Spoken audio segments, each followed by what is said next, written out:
Let's do this, y'all. So, today's episode is about staying present and uh, what goes into that. Because, truthfully, I feel like, uh, and this is just out of the question that we have for today, which is how do you stay present and in the moment? Um, and what I realized the most is like this is common. If you have like if you are very mind orientated, like you're always thinking and stuff like that, which granted that's very normal nowadays. um and it's like there's two eyeballs, right? There's like you could see what's going on in your mind. You could literally try to think and concept and almost kind of like daydreaming in a way. And then you have uh the present moment, right? Which is like just being here and enjoying it and allowing the mundane to speak to you. And that's what we're going to be talking about today is like the difference between the mind and the moment. Uh, that's going to be like a huge thing today. Because it's huge. Like think about it. If you're constantly in your mind and all the only thing that you kind of are always dabbling with is just you know like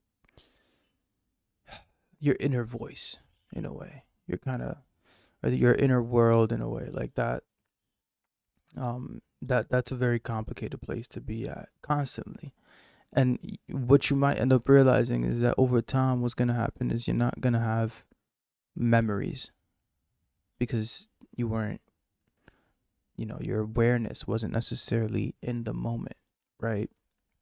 And so one of the things that you could do to keep yourself in the moment is to work on exteroceptive meditations. That looks a lot like, hey, what do I see? Right? Set a small timer. Pay attention to it. What do I see? What do I hear? Things like that. Um, what do I smell?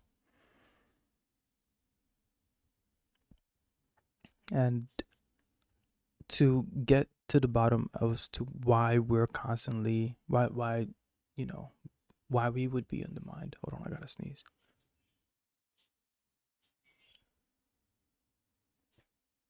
Okay, it's not happening. Is it? No, it's not. Okay, it went away.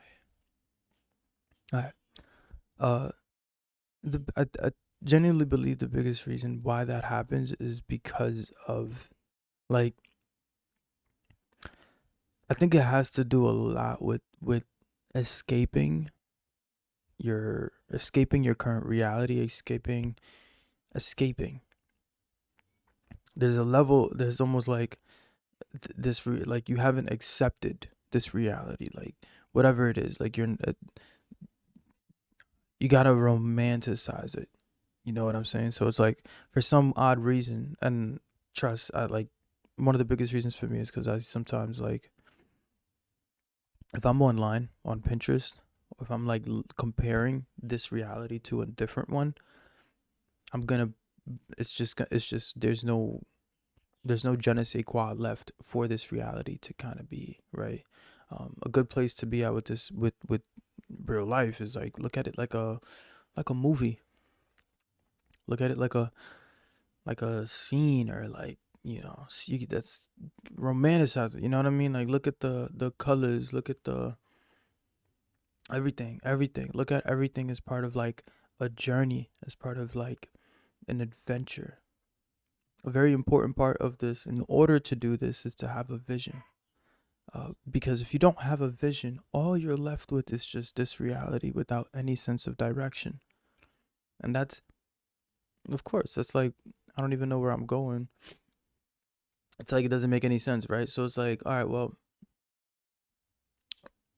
you set your vision, right? For example, I help do this. A link in the bio for the creative mentorship. That's my specialty. short guide is you set a vision by you take out a piece of paper and you jot down all the things that you would like to see, all the things you would like to do, all the experiences, things of that nature. And now all of a sudden, as you do that, what's going to end up happening is that you're going to see this reality as a means to that end. And it makes it easier to be present because that you have that journey, that story. And now all of a sudden everything that's happening is in that direction. Even the good, the bad, the fun and the difficult all get enveloped in that direction. And so if you don't have that, it makes it very difficult to be present. It makes it very difficult because you know what I mean? You're just floating, if that makes sense. And that's you know yeah, like this is definitely use you could use that practice, and then you could use the exteroceptive meditations to get you there. It's in those practices that you can begin to see and to be more present and to be here. Oh my god, I've got like the boogies now. I'm sorry you're listening to this and you got all the sound effects going. I'm trying my best to not have that happen. um it's like misty outside right now, but I know it's gonna lighten up. It's like 66 degrees outside right now. It's really nice. Well, with that being said, thank you guys so much for watching.